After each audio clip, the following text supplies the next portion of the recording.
Bonjour, mon nom est Jean Goyard, je vous souhaite la bienvenue sur notre chaîne sur les pas du Padre Pio consacré à l'un des saints les plus célèbres du XXe siècle.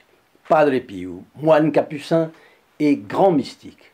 Par lui, Dieu multipliait les miracles et les guérisons. Son intercession est immense encore aujourd'hui. Vidéos et programmes courts sont publiés ici plus de 3 fois par semaine. Suivez-nous pour en savoir plus sur la vie de ce saint enchanteur. Vous serez surpris de tout ce qu'il peut faire pour vous. Alors nous voulons amener sa présence consolatrice dans les foyers. Nous avons donc lancé une vaste campagne de diffusion de sa photographie. Si vous la voulez pour vous ou un proche, il suffit de la demander, elle vous sera envoyée gratuitement et franco de port. Veuillez seulement nous le demander en venant sur le lien dans la description ici, https://www.st-padre-pio.fr.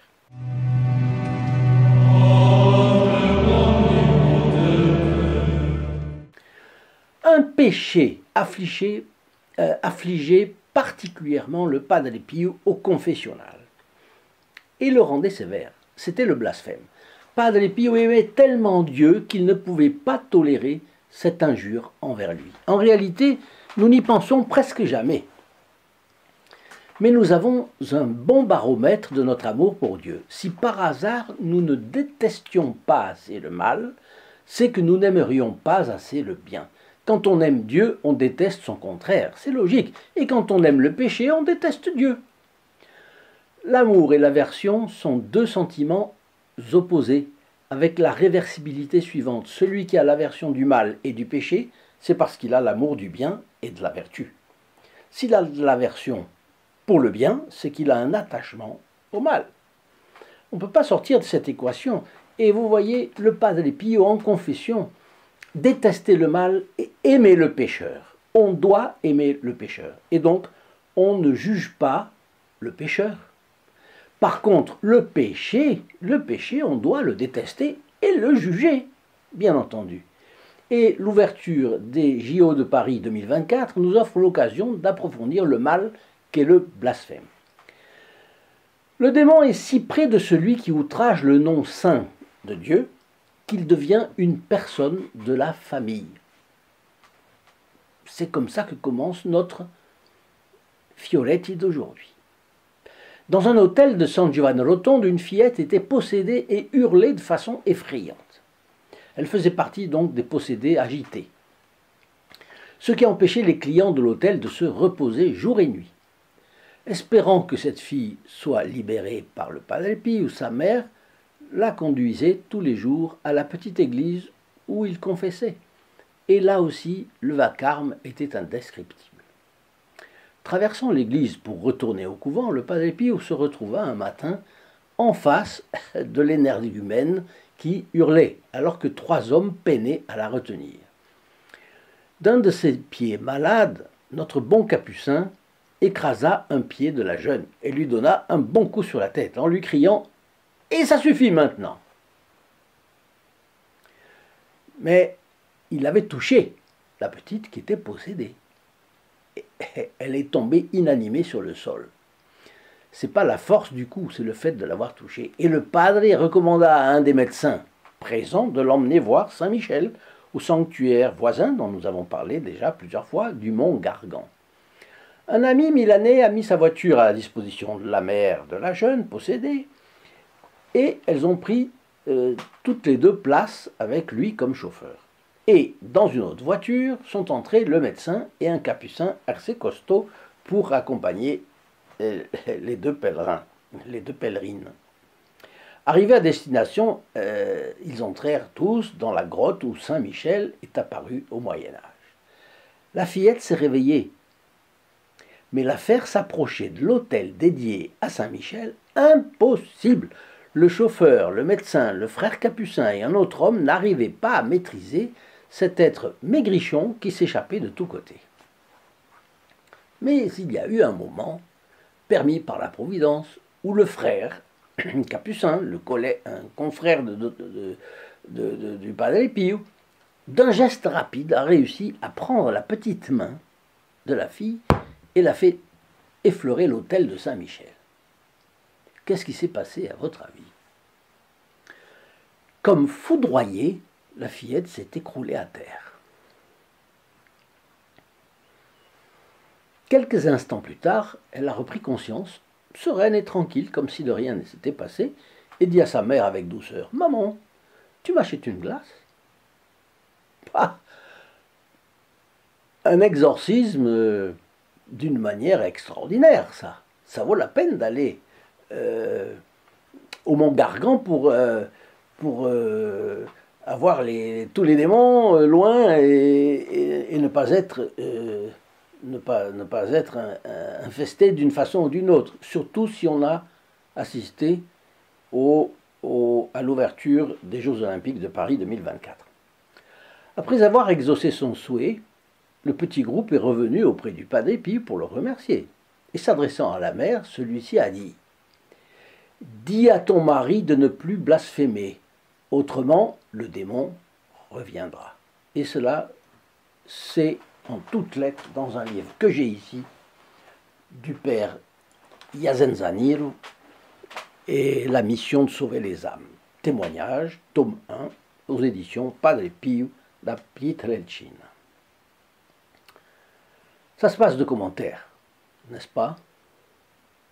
Le démon est si près de celui qui outrage le nom saint de Dieu qu'il devient une personne de la famille. Et parfois même, le démon peut la posséder, ou peut le posséder. Et ne croyez pas que tout possédé soit quelqu'un de déchaîné, ça peut arriver. C'est l'idée on se fait habituellement. Mais ce n'est pas toujours ainsi. Il y a des possédés du démon qui sont très calmes. Et cela ne se voit pas comme ça. Ah, peut-être les exorcistes.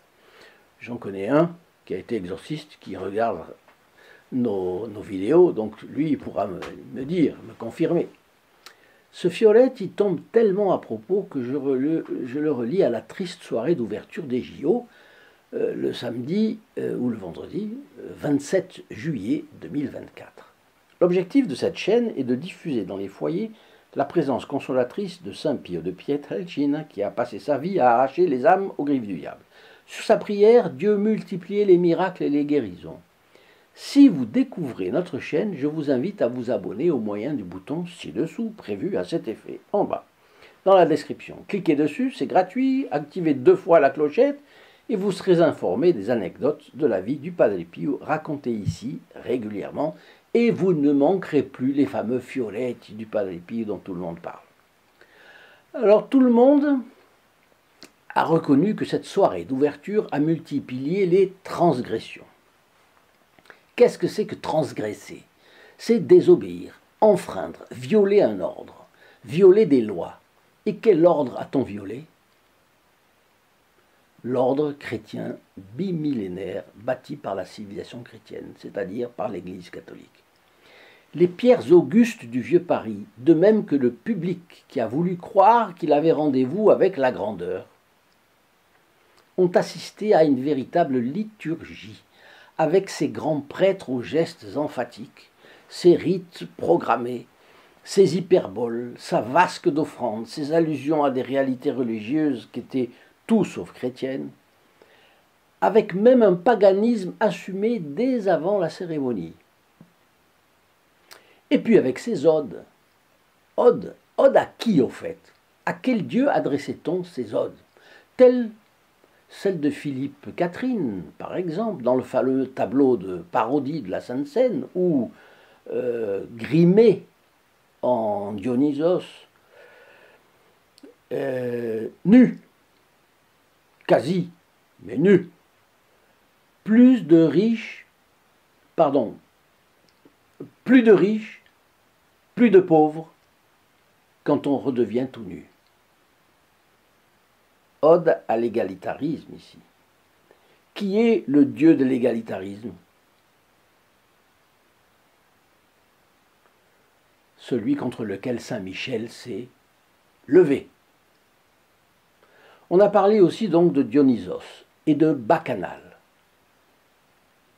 Ce tableau de la Sainte Seine, composé de gens trans, de, comment est-ce qu'on disait, de drag queen, et de Catherine nue, justement, était une parodie laide, vulgaire, injurieuse au-delà de l'imaginable, du dernier repas du Christ avec ses apôtres, ce dernier repas qui a été en même temps la première messe. Abject, il n'y a pas d'autre mot pour exprimer son indignation. Abject. Il y avait là un but, un projet, un programme, comme ce fut dit d'ailleurs par Patrick Boucheron, autre organisateur de cette soirée. Je suis là pour la fierté. On a restauré une fierté pour un projet qui mène au futur.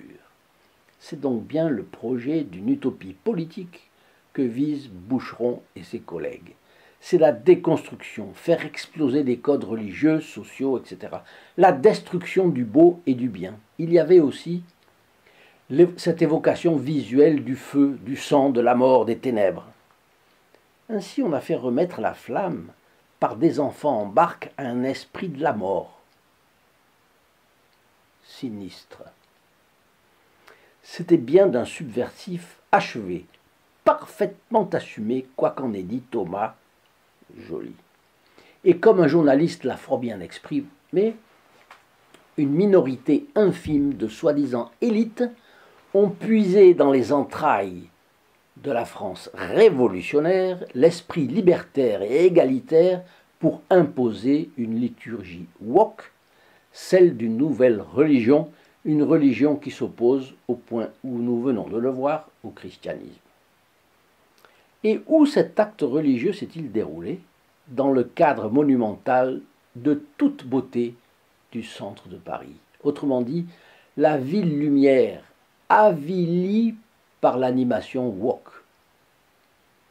La France qui sait si bien utiliser son histoire pour faire ressortir la beauté, l'union de ce qui est vrai avec ce qui est bon, ce qui est vrai avec ce qui est sain, a été prise en otage par l'idéologie woke. La conciergerie, l'île de la Cité, à 2 pas la cathédrale Notre-Dame de Paris qui a failli s'écrouler il y a quelques mois, il y a 5 ans, 4 ans. Les gens ne craignent pas que les tours de Notre-Dame s'effondrent quand on fait là, à 2 pas, de blasphèmes pareils. Que dirait le Padre Pio? Que dirait Saint-Michel?